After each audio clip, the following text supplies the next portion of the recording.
Hyundai Motor has revealed the new i10, which arrives with an upgraded and refreshed design.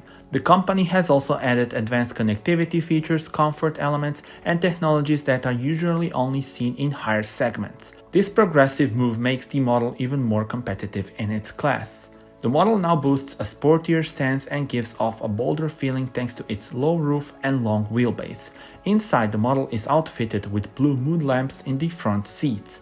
New technologies in the model include the standard 4.2-inch LCD cluster, USB Type-C in the front and rear, second-generation eCall based on the 4G network, and over-the-air map updates. Main star in the middle of the console is the 8-inch screen.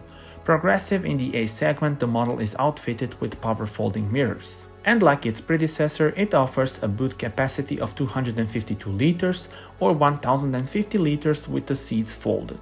There's also a 2-stage luggage port, one-handed rear seat folding, and rear-view camera available. Production of the new i10 is planned to begin in April 2023 at Hyundai's production plant in Turkey. The first units are expected to arrive on European roads in the second half of this year.